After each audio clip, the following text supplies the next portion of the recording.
The black fire under Prince Lucan Thornvale's skin recoils the instant Elara Wren touches him.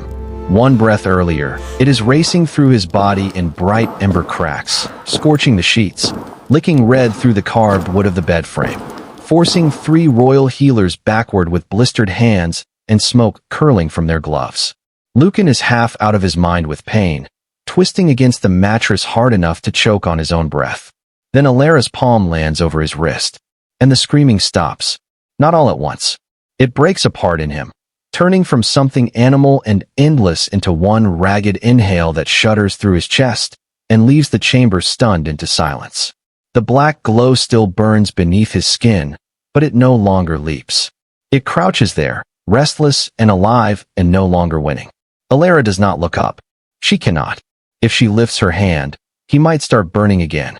The room smells of singed linen, lamp oil, and the metallic bite of overheated iron. Her fingers are already too hot against his pulse. Lucan's skin should be unbearable. Instead, under her palm, the heat is changing, not fading. Listening. At the foot of the bed, Alpha King Garrick Thornvale goes perfectly still. He has the kind of stillness that makes other people stop breathing to hear what comes after it. In the orange light from the braziers, he looks carved from the same hard winter as Redcrest Hall itself. Broad shoulders under wolf fur, face set, eyes fixed not on Elara, not yet, but on his son's arm beneath her hand. No one in the chamber moves. The oldest healer, Master Holt, is the first to find his voice. Get her away from him. Lucan jerks at the sound. The black fire flares instantly, cracking higher up his forearm. Elara presses harder without thinking. Don't, she says. She says it softly, but the prince hears her. Or perhaps whatever is feeding on him does. Either way, the flare shudders and sinks back under his skin. Lucan's fingers twitch against the coverlet. His head turns toward her, fever bright and unfocused, like he is trying to follow a sound from the bottom of deep water. Behind her, someone makes the sign against cursed blood. Of course they do. A banished maid on the royal floor with her bare hand on the heir to the throne. If the prince dies now, there will be no corner of the keep deep enough to hide her bones. Step back from the bed, Holt says again, sharper this time. Elara finally looks up. The chamber is full. Healers in scorched cuffs. 2 guards at the inner door, their boots planted wide as if spears will help them against whatever has taken root in the prince. An ash-white nursemaid staring into her apron as though prayer might make her invisible. And over all of them, Garrick Thornvale, who once had Elara marched out through the lower gate with nothing but the clothes on her back and a command never to come near Redcrest Hall again. Now his son is alive under her hand. For this single ruined moment, no one knows which of those facts matters more. Elara swallows. Her throat tastes like smoke. If I move, it starts again. It is not a plea. Only truth. Master Holt takes one step forward anyway. Lucan's entire body arches. The black fire flashes up the side of his throat in branching lines, and the prince makes a sound so raw it turns Elara cold down to the spine. She catches his forearm with her other hand before she can think better of it. Heat slams into her palms. The cracks under his skin gutter, then drag themselves lower, trapped between her fingers and the bone. Holt stumbles back with a curse. That changes the room. Not the fear. The certainty. The noble-born healer has failed. The guards are useless. The nursemaid cannot come near the bed without breaking apart. Yet the girl they sent out through sleet and mud and public disgrace is holding the air together with both bare hands. Garrick's gaze lifts to her at last. Elara wishes he had shouted. Rage she understands. Orders she understands. This silence is worse. It forces her to feel every eye in the room and all the distance between what she is supposed to be and what the prince's body is proving. Lucan turns his head on the pillow. His lashes are damp with sweat. His mouth parts on a weak, broken breath. Then, with the blind instinct of someone drowning, he closes his hand around her wrist. It is not tight. He does not have the strength for tight. But the contact is deliberate, needy, trusting in a way that makes the chamber feel suddenly smaller. Elara's chest clenches. No one could touch him. That is what the summons had said when the kennel boy found her behind the tannery sheds at dusk, half frozen and foolish enough to think the message was a trap. No one could touch the Alpha King's cursed son. Not his physicians. Not his guards. Not the highborn women who had once lined up for the honor of entering the prince's wing. Until the maid they banished did this. The thought lands in her like a bruise. She does not belong in this room. She knows it. The chamber knows it. Even the prince must know it somewhere beneath the fever. But his fingers stay where they are, locked around her wrist as if her pulse is the only thing in Redcrest Hall that is not betraying him. A log settles in the brazier with a low crack. Garrick speaks at last. She stays. No one argues with him openly. Not even Holt. The king has not raised his voice. He does not need to. Still, the healer's outrage shows plainly in the set of his mouth, in the way he looks at Elara's hands as though he is already calculating how to name this, contain it, own it. Elara feels that look and hates how familiar it is. She keeps her eyes on Lucan, on the ember lines beneath his skin, on the sweat cooling at his temple. Slowly, painfully, his breathing begins to even out. Not healthy, not safe, but no longer one breath away from tearing itself apart. The chamber exhales around him. Elara realizes then that no one has asked whether she can do this, whether the heat is burning through her palms, whether returning to the king's house feels like stepping back into a trap built precisely to fit her shape. All that matters is that the prince is quiet. The realization should make her pull away. Instead, she hears herself say, "Bring fresh cloth." The bed is still too hot. The nursemaid jolts as if struck, then runs. Small movement returns to the room. A basin scraped across stone. Wet linen wrung out with shaking hands. A guard sent to open the window slits. Holt muttering to himself. Garrick not moving at all. Elara lets herself breathe once. Then, carefully, she shifts one hand from Lucan's wrist to the edge of the coverlet. The curse surges at once. Black fire flashes through the prince's veins so fast his eyes fly open, wide with pain and pure terror, and his grip on her wrist tightens in sudden panic. Elara slams her hand back onto his skin. The flare dies. And this time everyone in the room understands what that means. No one says it aloud. They do not need to. The understanding moves through the prince's chamber like cold water under a shut door. If Elara's hand leaves Lucan Thornvale for more than a breath, the black fire climbs. If she touches him, it crouches and waits. The boy on the bed is no longer merely sick. He is tied to her. Master Holt recovers first, but not gracefully. He looks from Lucan's wrist to Elara's face and then away again, as if the act of seeing them together offends whatever order he has built his life around. Clear the room, he snaps at the nursemaids. Fresh linens. Ice. New gloves. No one moves until Garrick speaks. Leave the linens, the king says. Take everyone else. That changes the air.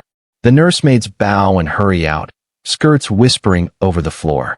One healer goes next, cradling a blistered hand against his chest.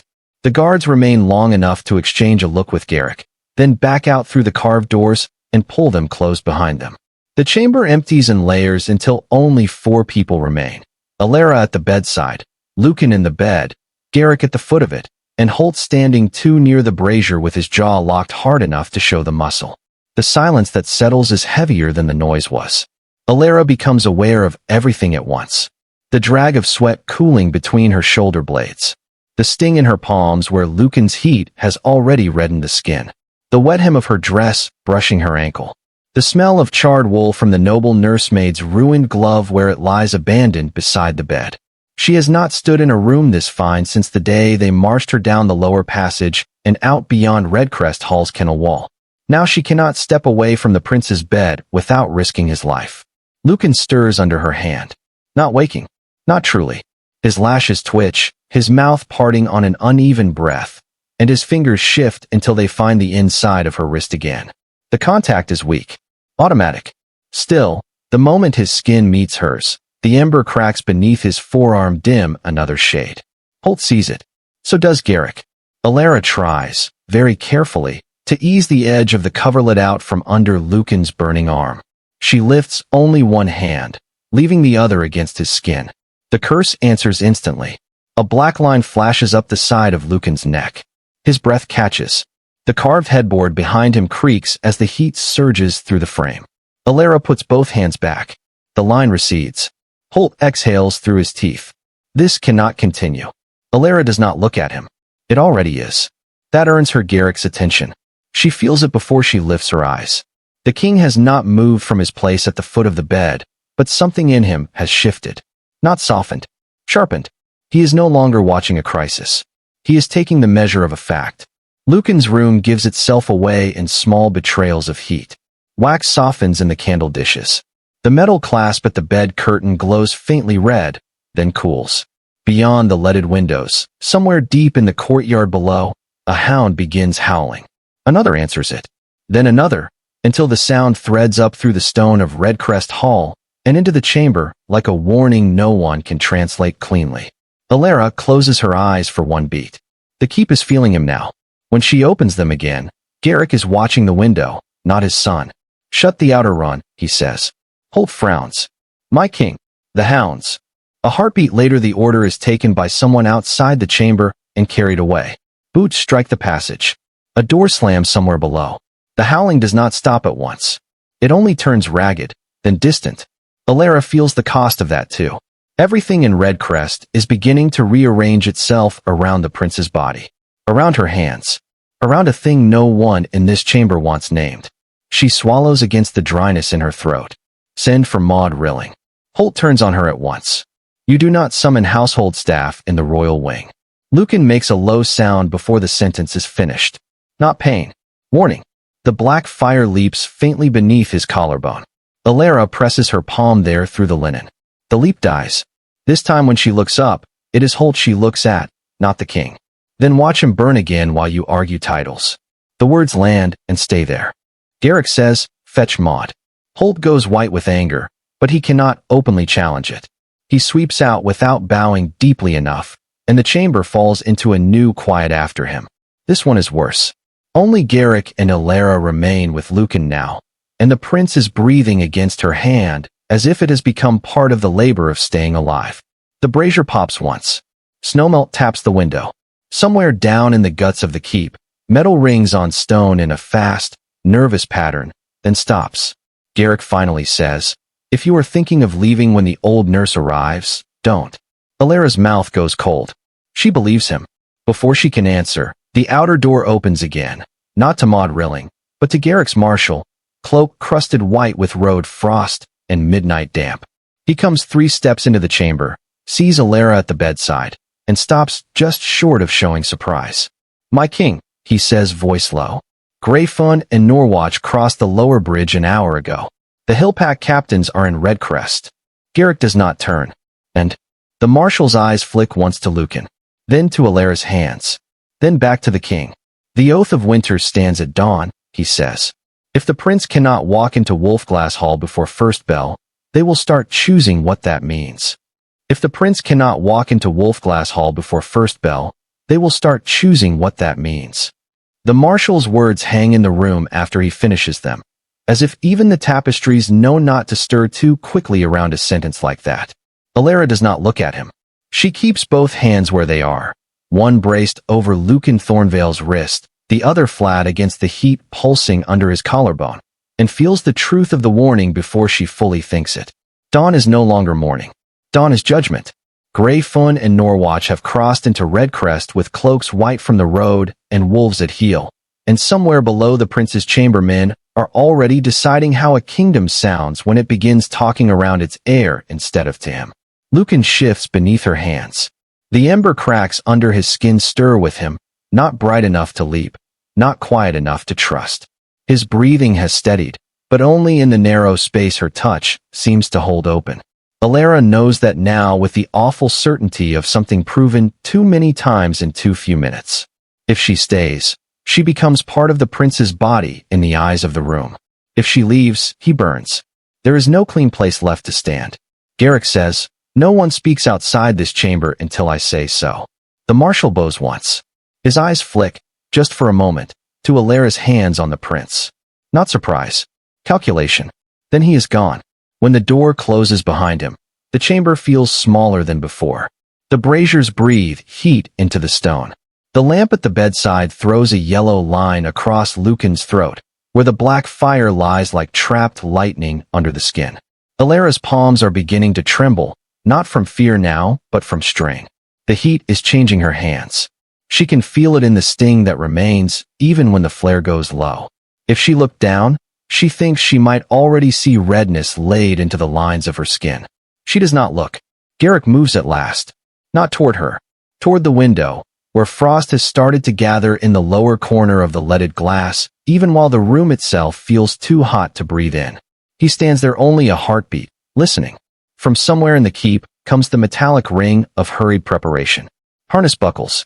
Door bars lifted. The distant, disciplined movement of a stronghold trying not to sound afraid. He turns back. How long can you do this? Elara almost laughs. The question is not cruel. That is what makes it worse. It is practical. It carries the same weight as asking how long a bridge beam holds under floodwater, or how many horses remain fit for the road. I don't know. Garrick accepts the answer as if it were a report. That strips something else from her. She had been banished from Redcrest Hall as a servant. She has returned to it as a function. The door opens again. Master Severin Holt comes first, anger sharpened back into composure, and Maud Rilling behind him in her plain gray dress, thin shoulders wrapped in a shawl that smells faintly of rosemary and lamp smoke. The old nurse does not ask permission to enter. She looks from Garrick to Lucan and then to Elara's hands. She stops there, not at the prince's face, not at the scorched bed frame or the ruined sheets or the pair of blistered gloves left on the floor. At Elara's hands. Something old and frightened passes over Maud's features before she tucks it away. The movement is small. Holt misses it. Garrick does not. Tell me, the king says to Holt. Holt keeps his gaze on Lucan, but the words are aimed like knives at Elara. The hill packs cannot see weakness in the air on oath morning. If the prince cannot be stabilized by proper treatment, then the present condition must be managed. Present condition. Elara feels the shape of that phrase before she understands its full cruelty. Not Lucan. Not the curse. Not her.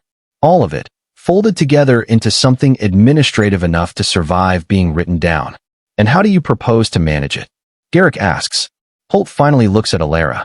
She does not leave the royal floor. No servant traffic. No lower house contact. Guarded access only. Until first bell, no one speaks her name outside this room. There it is. Not a sentence. Not yet. But the walls of one.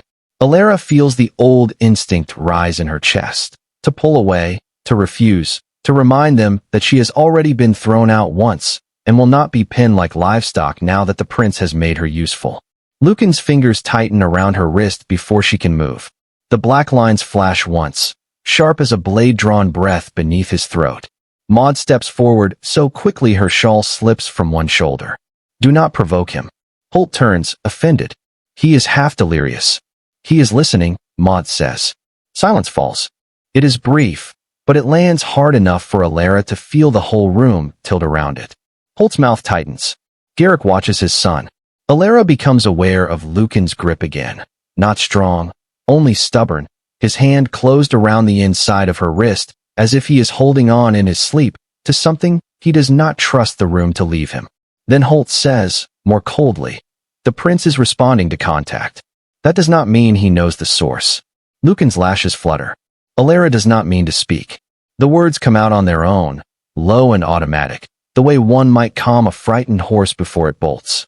Lucan, his eyes open, not wide, not wild, just enough.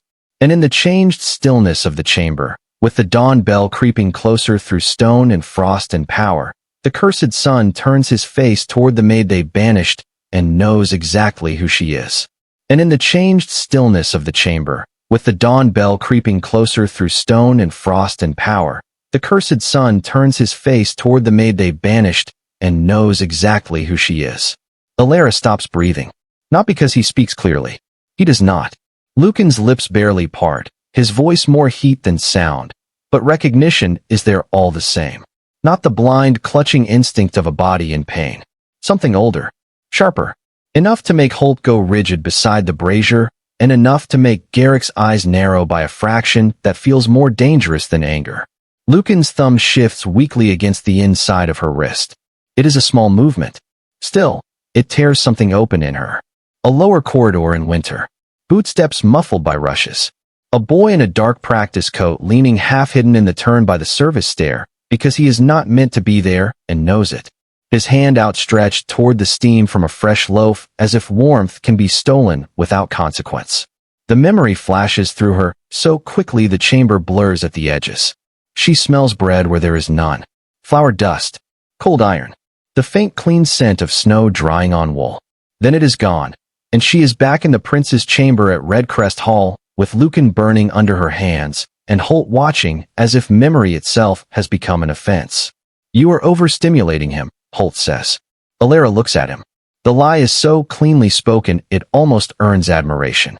Lucan's gaze has already clouded again, his lashes dragging shut, but the black fire under his skin has not surged. If anything, the lines have gone lower, banked deeper, as though the sound of her name inside him did more good than harm. Holt knows that. What he cannot bear is the room knowing it too. Garrick steps closer to the bed at last. Not enough to crowd her. Enough to see his son's face without peering past her shoulder. Lucan does not turn toward him. Elara feels that fact land in the chamber like weight added to an already cracking beam. Can he stand? Garrick asks. No one answers immediately, because the question is impossible. Lucan has stopped screaming. He has not stopped shaking. Sweat shines at his temples. His throat still carries the dark tracing of the curse, quieter now, but not gone. And every time Elara shifts her hands, she feels the thing beneath his skin listening, waiting to see whether she means to leave. Outside the window, a gust pushes sleet against the glass hard enough to rattle it. The sound cuts through the room. Beneath it comes something worse. A bell from deep in the keep, low and measured. Not alarm. Preparation. The first warning from Wolfglass Hall. The captains of Grey Fun and Norwatch are no longer approaching Redcrest. They are inside it. Elara becomes painfully aware of her dress then. The damp weight of the hem. The seam near her wrist, worn white with old washing. The apron she no longer wears because banished girls do not keep apron cloth long in winter. Everything about her belongs below stairs, below notice, below the polished floors and carved beams of the royal wing. Yet here she is, seated at the prince's bedside while the king waits for her hands to answer a question his court cannot. Her old life is not waiting outside the chamber. That lands in her body before she has words for it. Even if Lucan survives the dawn oath. Even if Holt is silenced. Even if the curse breaks by some mercy no one here deserves. The lower corridors will never take her back the same way. Lucan draws a rough breath. His fingers tighten again, and the heat under his skin changes. Not rising. Reaching. Elara flinches before she can stop herself. Another memory cuts across her, sharper than the first. A washroom copper basin. Her own hands, years younger, thrust into water that has gone lukewarm and ash-clouded.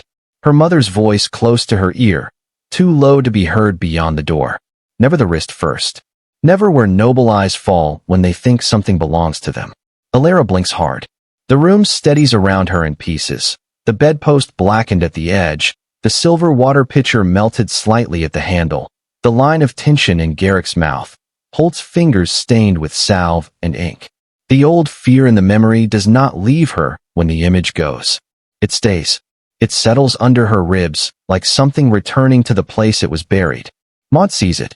The old nurse has not spoken since entering, but now she steps nearer the bed and studies Elara's hands with the kind of stillness that belongs to people who have spent too many years watching others pretend not to know what they know. What? Garrick asks. Maud does not answer him.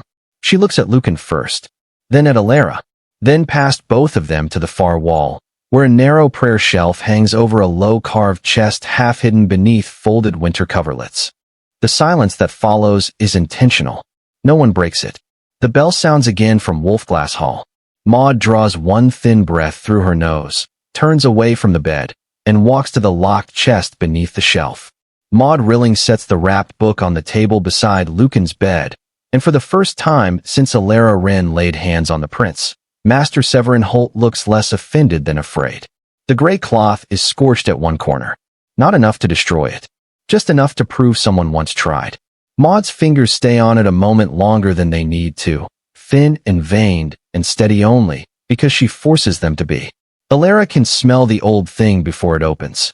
Ash, lamp oil, damp paper, something bitter and long-kept that cuts through the sweeter scent of burnt linen and fever. Lucan shifts beneath her hand. The black fire answers with a dull pulse under his skin, not rising, only reminding the room that there is no safety here, only a narrow distance between worse and not yet. Elara keeps one palm on his wrist and leans just enough to see as Maud peels back the cloth. Holt steps forward. That is household archive property. Maud does not look up. That is why it survived. The words land dry and sharp. Garrick Thornvale says nothing. The silence he leaves in their wake is permission enough. Inside the cloth lie 3 folded leaves, a narrow strip of blackened copper, and a wax seal broken so hard the crest has been gouged into near unrecognizability. Elara's stomach tightens before she knows why. The smell is familiar in the way injuries are familiar. You do not remember the moment of the wound, only the body's certainty that it has happened before. Maud opens the first page. Not court law, not healer's notes. The hand is older, tighter, written with the confidence of someone who expected the page to be read aloud in rooms where rank listened. Ink gone brown. Margins blistered by heat. The heading means nothing to Elara at first. The second line does. Hush blood allowances. The chamber goes very quiet. Elara hears the lamp hiss. Hears her own breathing. Hears, beyond the walls of Redcrest Hall, the faint muted clang of some preparation being carried too carefully through the keep. Dawn is still coming. Greyfoon and Norwatch are still below them. None of that leaves the room just because a page has been opened. Maud turns the leaf toward the light. Before the Thornvales named this an affliction of the blood, they called it heat-taking. Before they sealed their heirs behind physicians and iron rights, they sent for women from the hush line when curse fire rose too fast in a child. Elara does not blink.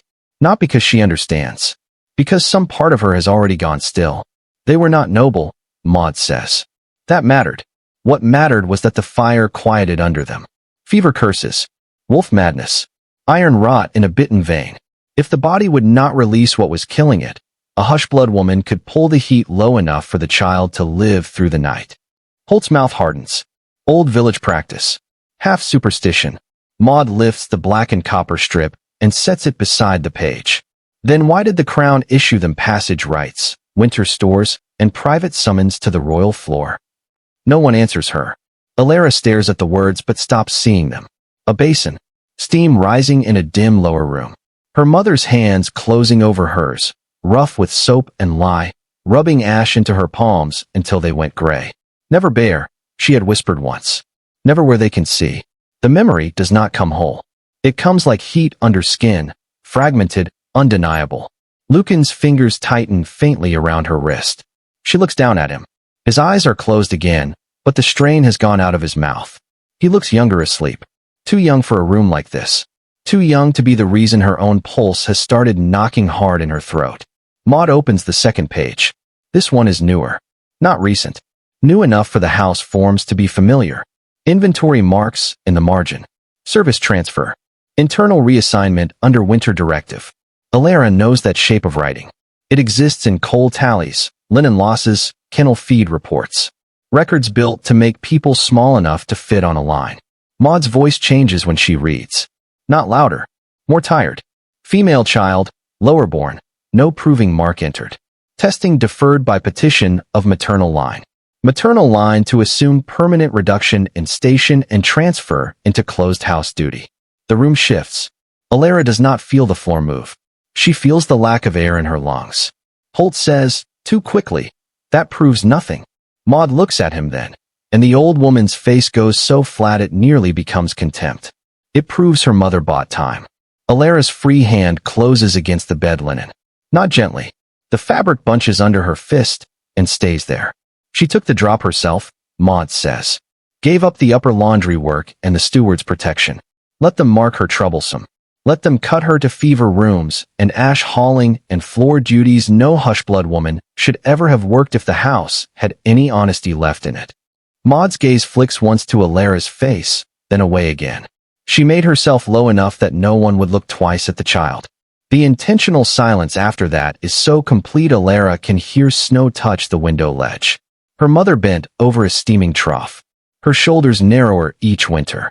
A cough she used to hide in her elbow before turning back to the work. The hard flat look she wore whenever Elara reached for a hot kettle barehanded, and she slapped the fingers away before contact. Not cruelty. Practice. Protection. The revelation enters her body slowly enough to hurt. Her mother had not simply been tired, or unlucky, or broken by the ordinary meanness of Redcrest. She had been paying in rank, in lungs, in years, in the shape of her own life, To keep Elara out of the sightline of men like Holt. Holt tries again. Whatever this once was, it is not actionable law. Garrick's voice comes at last, low and dangerous in its restraint. And yet my son is breathing. That stops Holt. Maud unfolds the final leaf. This page is damaged worst of all. Half a margin charred through. A seal stripped away. But one notation remains near the bottom, written in a different hand, harder pressed, angry enough to score the paper. Subject to infirmary proving on next visible response. Elara's head lifts. The words are ordinary to anyone else in the chamber. To her, they are a blade sliding under the skin. She has seen men tested in the infirmary wing.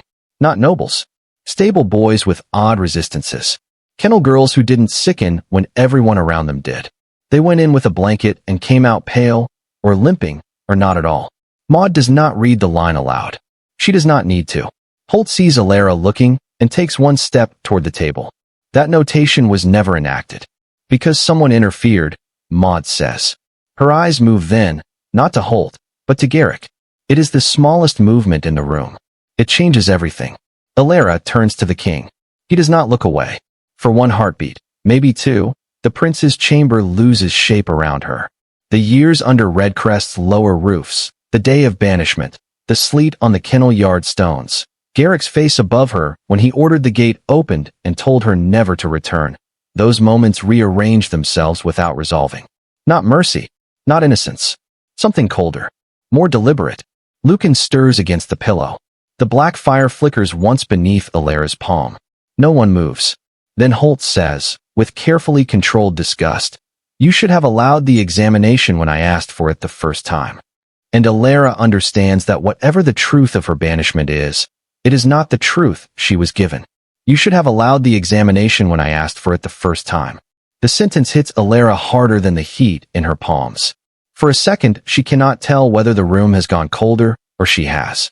Holt stands beside the open pages with his hands tucked neatly behind his back, cuffs spotless now, voice smoothed back into that careful tone men use when they want cruelty to sound procedural.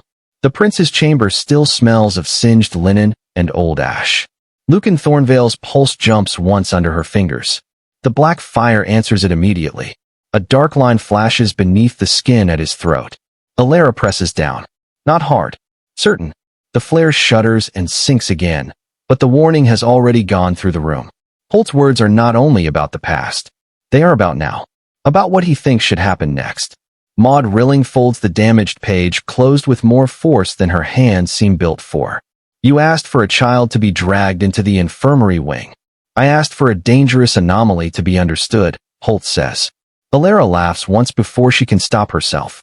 The sound is thin and wrong in the prince's chamber. Garrick's gaze cuts to her. Lucan does not open his eyes, but his hand tightens faintly around the inside of her wrist, as if her voice has weight in the dark place he is sinking through. Holt turns toward her at last. You find this amusing? No, Elara says. I find you familiar. That lands. Not because it wounds him, because it tells the room she understands what he is now in a way she did not before. Not healer. Not steward of survival. A man who looks at bodies and sees permissions. Outside the window, a bell sounds somewhere lower in Redcrest Hall. Not the first bell for the oath. Not yet. A preparation bell. A reminder. Men below are already moving benches in Wolfglass Hall, laying winter rushes, setting braziers, opening the great antler doors for grey fun and Norwatch. Dawn is not far enough away to pretend with. Holt hears it too. We do not have the luxury of sentiment, he says. The hill packs are inside the keep. The prince cannot be presented like this. If the condition cannot be cured before first bell, then it must be managed. Formally, Elara knows the word before he reaches it, and hates that she knows. Managed how? Garrick asks. The king has not raised his voice. He stands near the bed now instead of the window, broad shoulders shadowing the carved frame Lucan almost burned through. He is close enough that Elara can smell cold air in his cloak and the leather oil from his gloves. He is not close enough to touch his son. Holt answers him without hesitation. Emergency succession claim. Temporary household binding under crown need. She is confined to the royal floor, guarded at all doors, separated from lower staff, and made available for direct contact until the prince is stable enough to stand in Wolfglass Hall. There it is. Not a dungeon. Not chains. A cleaner thing. A finer word laid over the same old hunger. Elara feels the shape of her life narrowing around it. No lower corridor. No servant stair. No slipping through Redcrest unseen. No choice disguised as duty. Her mother had buried herself in ash and fever work to keep this exact language from closing over her daughter. And now Holt is offering it to the king as though he is recommending extra coal for the winter stores. Lucan stirs again. The movement is small, but enough. The black fire skates along his jaw in a jagged ember flicker. Elara's free hand goes to his throat before anyone speaks. His skin is too hot. Her own hands ache where the heat has been sitting in them. She ignores both things. The flare lowers. Holt watches that with naked triumph. Every moment without formal control increases risk, he says. Maud makes a sound under her breath, weary and disgusted. You speak as if the girl is a room to be locked. If locking the room prevents civil fracture by dawn, yes. The silence after that is heavier than the argument. Elara can hear the brazier settle. Snow taps once against the leaded pane. Somewhere beneath the chamber, a wolf gives a short, restless bark and is answered by another farther off. Redcrest is awake now. Redcrest is listening. Nothing said in this room is small enough to stay here much longer. She looks down at Lucan. His mouth is slack with exhausted sleep, but every time voices sharpen, his fingers close around her wrist, and the fire shifts under his skin as though he can feel the threat before he can hear the words. The prince who once belonged to the whole keep now belongs, in this narrow, awful way, to the pressure between her hand and his pulse. If she jerks free now, Holt wins the argument by blood. If she stays, she helps build the cage. There is no safe refusal left. No order leaves this room tonight, Garrick says. Holt's head snaps toward him. My king, this is not a matter for delay. It is exactly a matter for delay. Holt takes one step forward. Not enough to be insolence. Enough to show it. With respect, if the prince rises at dawn only because the court sees her hand on him, the house will ask what she is. Better to define her before they do. Elara feels that sentence for what it is. Not advice. A threat dressed as foresight. Garrick does not answer immediately. He looks at Holt, then at the closed gray book on the table, then at Elara's hands on Lucan. When he speaks, it is quiet enough to force everyone else still. You think I don't know what you would write around her? Holt's face changes by less than a breath. That is enough.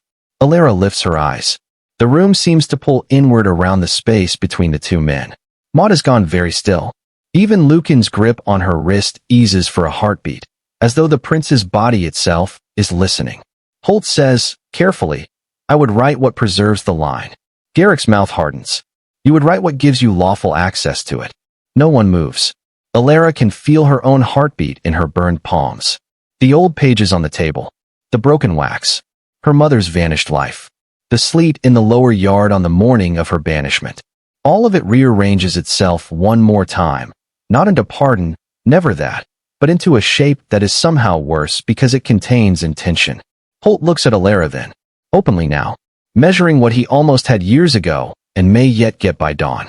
Garrick does not take his eyes off him when he says, I sent her out before you could put your hands on her. The chamber goes silent enough for Elara to hear Lucan breathe. I sent her out before you could put your hands on her. The words do not make the room kinder.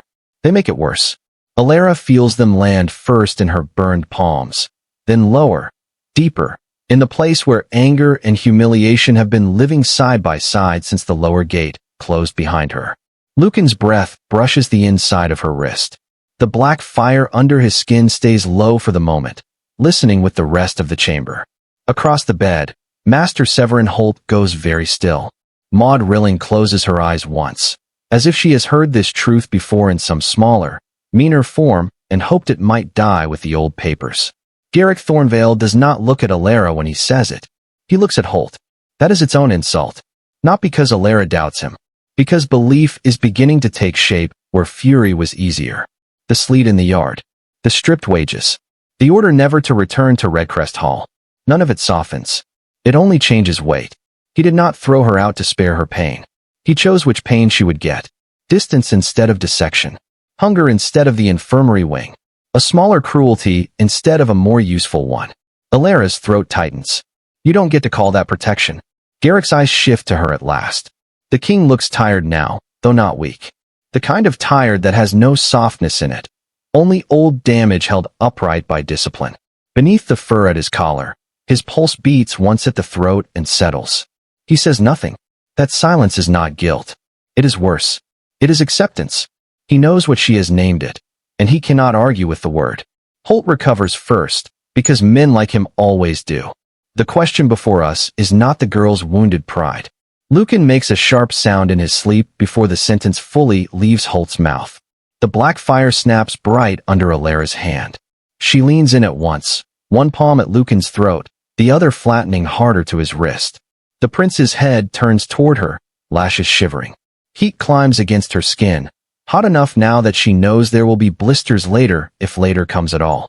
The flare lowers slowly, unwillingly, as though dragged down by force no one in the room wants to name. "Do not speak about me over him," she says. Holt's lip curls by a fraction. Everything in this room is about him. That is the problem.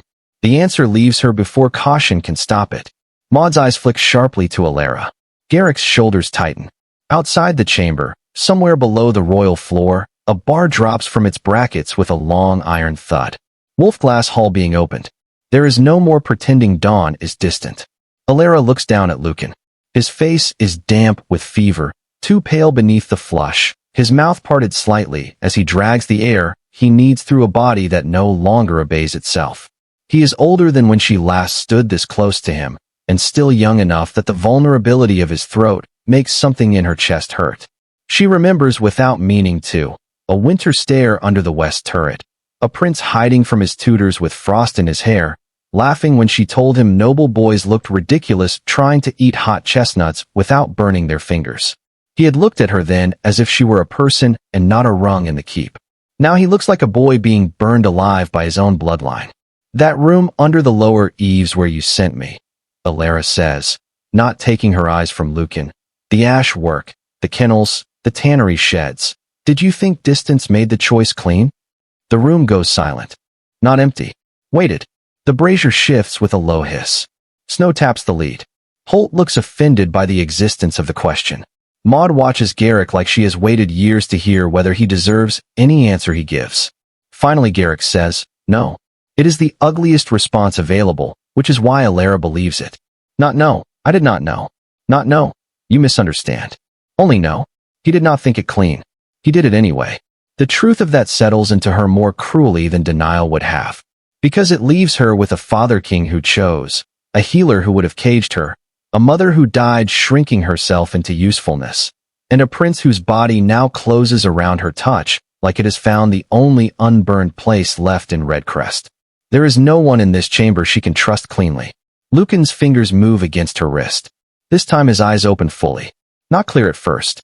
Fever still drags at them, dark at the edges, but awareness comes in behind it slowly and stays. He looks at the bed curtains, at the carved posts blackened from his own heat, at Holt, at his father, and finally at Elara.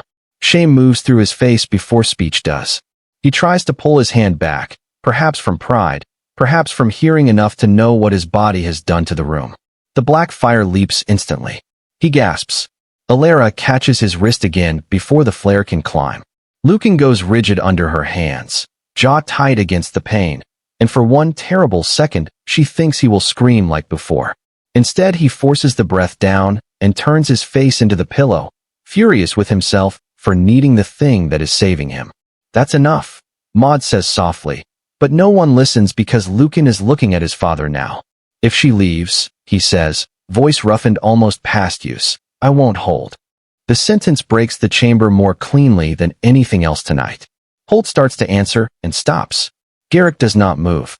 Elara feels the words go through her body like a second fever. Not because she doubts him, because he has stripped the last excuse off everyone in the room. This is no longer theory, no longer medical language, or winter politics, or inherited documents scorched at the edges. The cursed son has spoken for himself, and what he has said is simple enough to destroy her life with perfect efficiency. If she stays, she is taken into the machinery of Redcrest. If she goes, Lucan may burn through dawn before Grey Fun and Norwatch ever see his face. The choice narrows until it hurts to stand inside it. Garrick looks from his son to Elara. "I will not order you. For a moment, she does not understand the words because she has spent the whole night braced for command. Then she does, and it is worse. Because now the burden sits exactly where it belongs, between her hands, Lucan's breath, the open great hall below, and the kingdom already beginning to lean toward whatever happens next. Holt cannot seize that choice cleanly if Garrick will not name it for him. Garrick cannot spare her from it without killing his son or weakening the house before the hill packs. Lucan cannot survive it without asking the impossible. Outside, the lower bells shift. Not preparation now. Assembly. The first call for Wolfglass Hall rolls up through Redcrest stone, slow and final, and every person in the chamber understands at once that the time for private arrangements is over. The first call for Wolfglass Hall rolls up through Redcrest stone, slow and final, and every person in the chamber understands at once that the time for private arrangements is over. No one moves. The bell keeps sounding below them, the long bronze note climbing through the floor, through the carved bedposts, through Lucan Thornvale's bones and Elara's burned hands. It does not care who is ready. It only counts down the distance between this room and what waits in the great hall. Grey fun, nor watch, the oath stone, the gathered wolves, the first public breath of a morning that can still become something worse. Lucan's fingers tremble around her wrist. Elara looks down.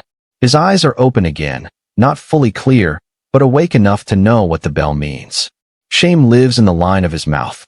Pain lives everywhere else. The black fire beneath his skin is quieter than before, banked low under her palms, but she can feel how little it would take to wake it. A shift of weight, a fear spike, a hand withdrawn. If she keeps touching him, she gives Redcrest exactly what it wants from her. If she stops, he may not make it to the door. There is no path through this that does not cost her the life her mother died to buy. Holt breaks first. He cannot be walked to the hall like this. Elara does not lift her head. Then stop talking and choose your truth. Is he prince enough to be seen weak, or useful enough to be kept alive? The words leave the room rawer than she intended.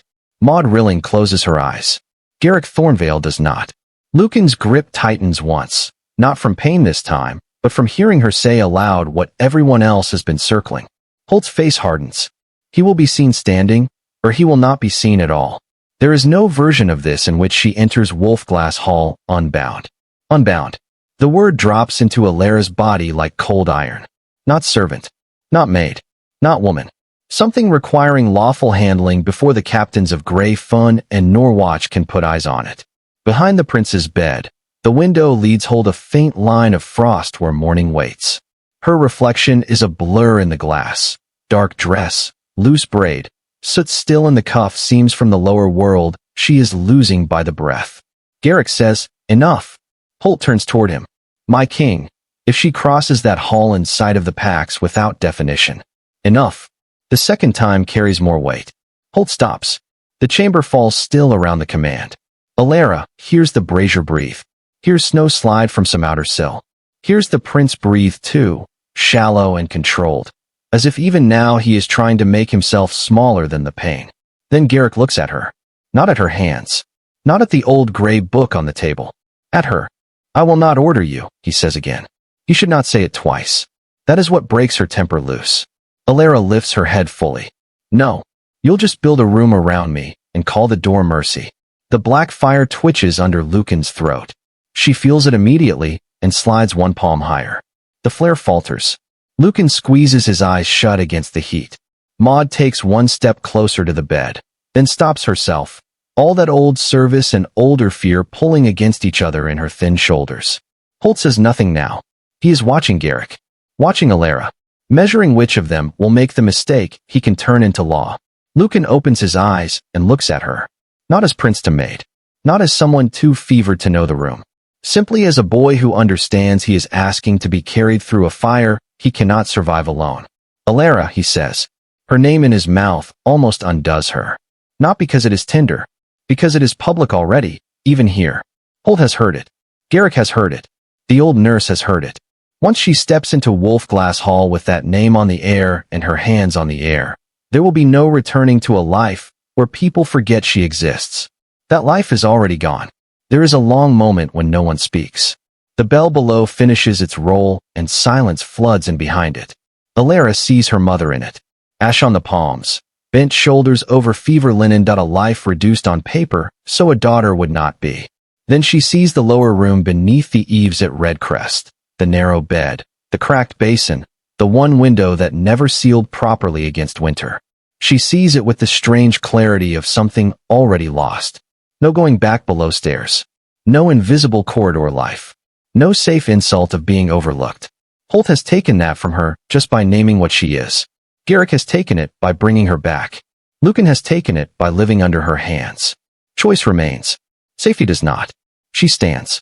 Lucan tries to rise with her and nearly folds in half. The black fire rips up his chest in one savage flare. Maud gasps. Holt lunges forward on instinct and stops dead when the heat spits from Lucan's skin and scorches the coverlet black. Elara catches the prince under the jaw with one hand and across the sternum with the other, bracing him against her own body. Fire slams into her palms so hard her vision whites at the edges. "Look at me," she says. He does. The heat drags lower.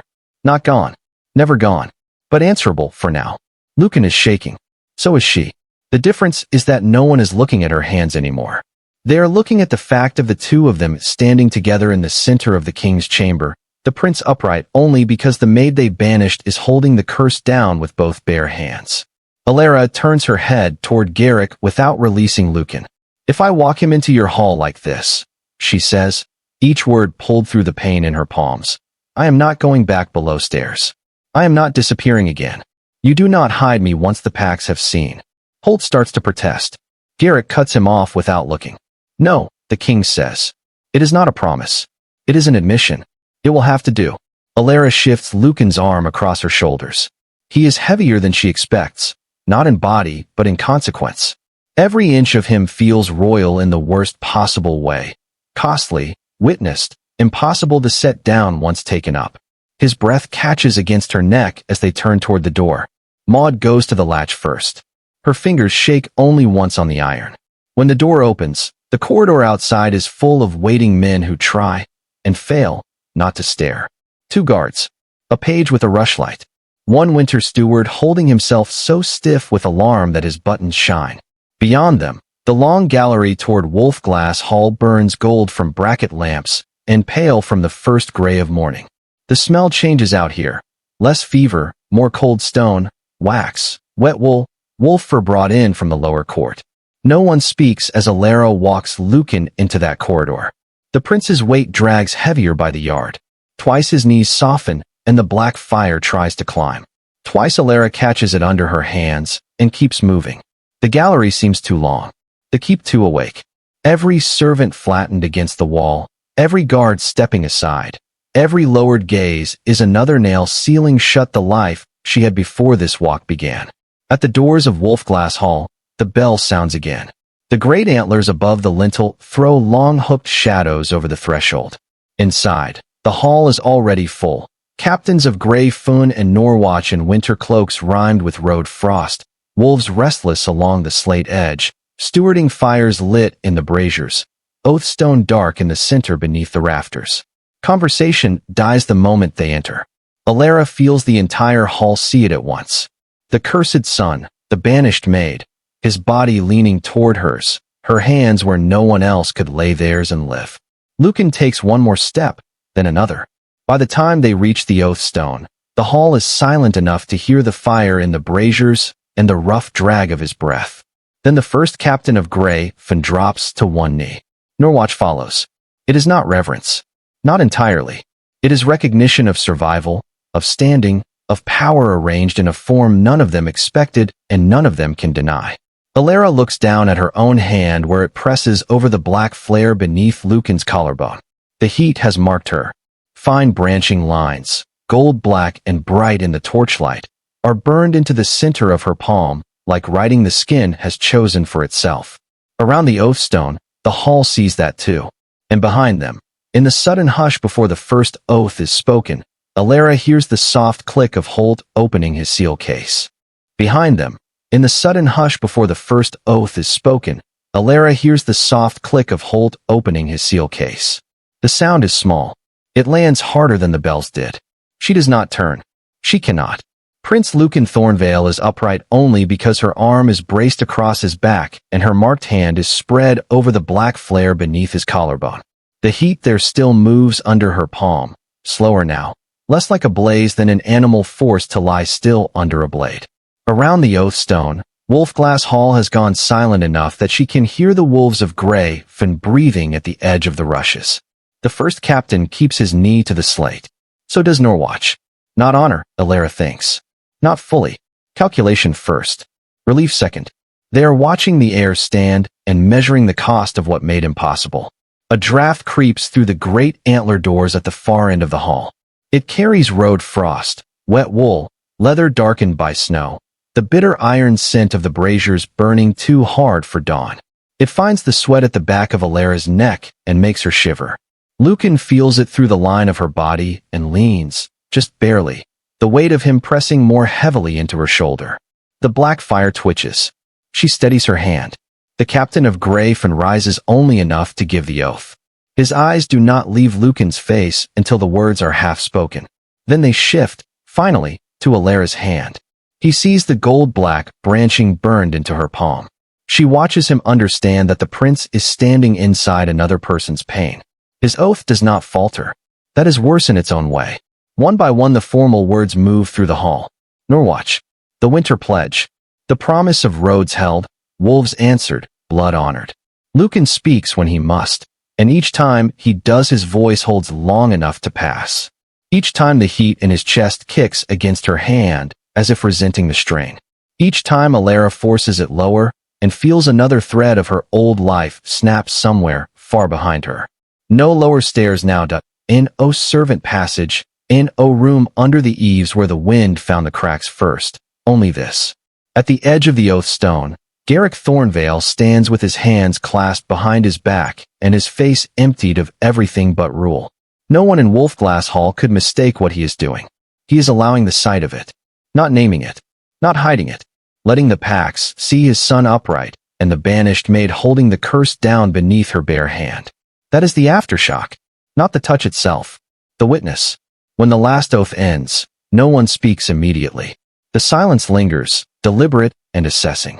Elara feels all of it land on her skin. The captain's stare, the stewarding guards pretending not to look, the hall servants frozen along the wall with lowered eyes.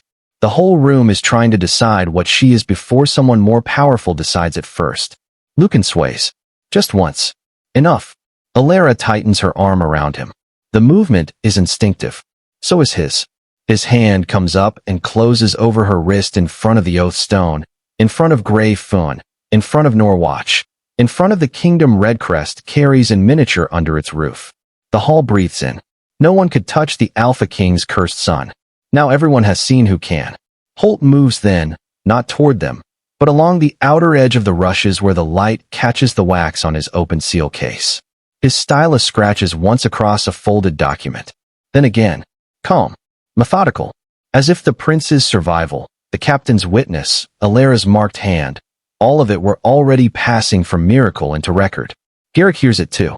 His gaze lifts from Lucan to Holt. The king does not raise his voice when he speaks, but the hall stills harder than before. You will write nothing tonight. Holt bows. Not low enough. My king, he says, the hall has already seen. That is why you will write nothing tonight. For a heartbeat Elara thinks Holt will press further.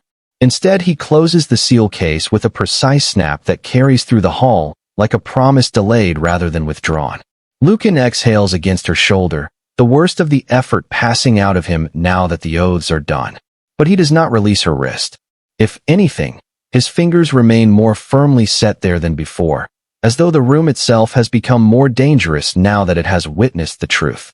Elara looks down at her marked palm where it lies against his chest. The heat has stopped fighting her. That should feel like relief. Instead it feels like proof.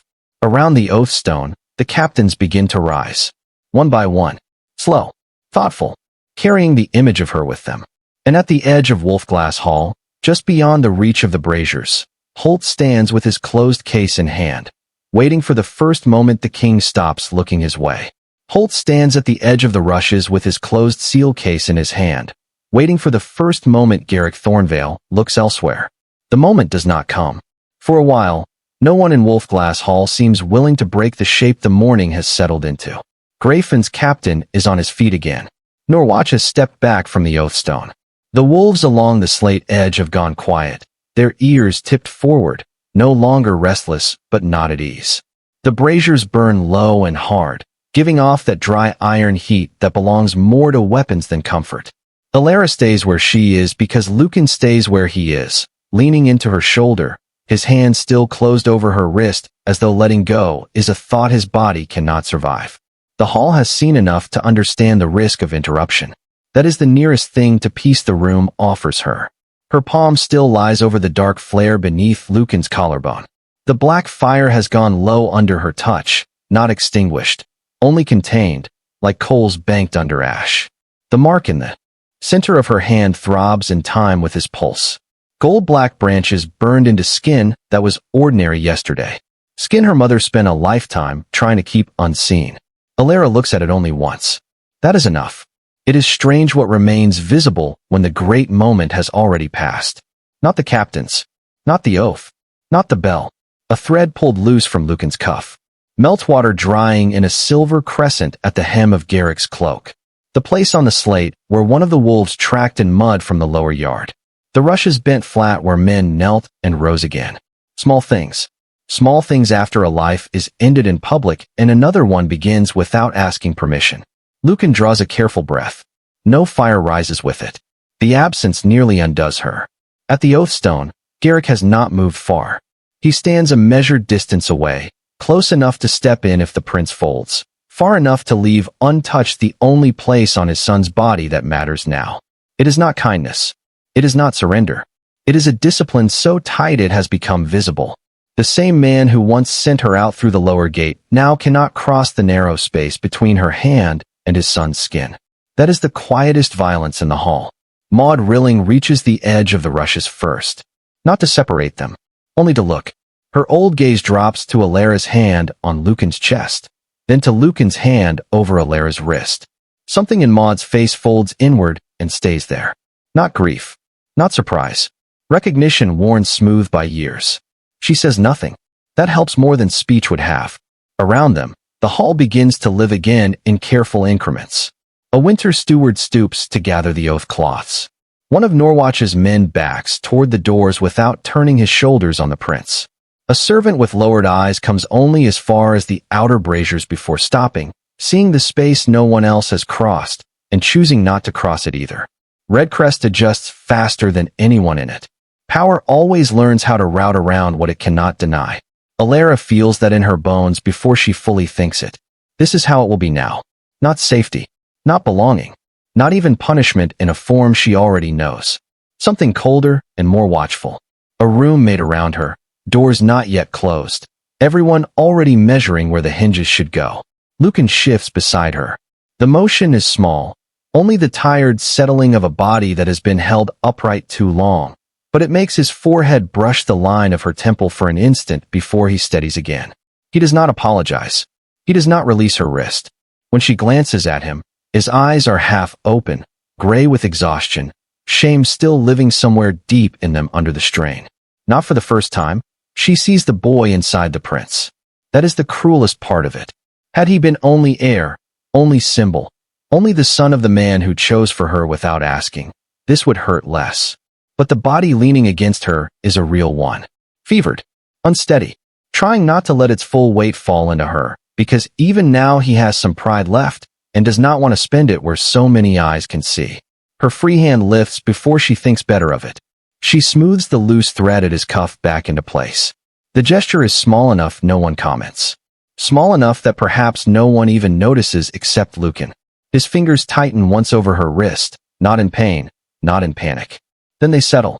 There is the reflection then, the one she cannot look away from once it arrives. In the prince's chamber, when her bare palm first landed on his skin, the whole room froze because everyone thought touch was the danger. Here, in Wolfglass Hall, no one comes near them for the opposite reason. Touch is the only thing keeping him standing. The meaning has changed. The fear has not. Across the hall, Holt lowers his gaze at last. Not in defeat. Not in acceptance. Only because Garrick is still watching him, And because the captains of Grey Fun and Norwatch have now carried the image of this morning out into Redcrest, where riding too quickly would look less like stewardship than hunger. He slips the seal case into his sleeve. Elara sees it. So does Garrick. No one speaks. The hall keeps breathing around them. Braziers hiss. Boots cross slate and fade. A wolf shakes out its coat near the doors, tags ringing once against its collar. Dawn has fully entered through the high windows now, pale and cold and without mercy. It strikes the oath stone, the king's ring, the antlers above the lintel. It catches too on the burn in Elara's palm where it rests over Lucan's heart, and on Lucan's hand where it stays closed over hers, as if the room might still try to take from him the only thing it has already seen he cannot bear to lose. At the edge of the rushes, Holt's sleeve hangs smooth again, hiding what he meant to write, while in the center of Wolfglass Hall no one asks Elara to move her hand. Before you leave, tell me this in the comments. Was she the only one who could save the Alpha King's cursed son, or was touching him the moment her fate was sealed? If this story pulled you in, hit like, subscribe, and join us for more intense Alpha King stories you won't forget.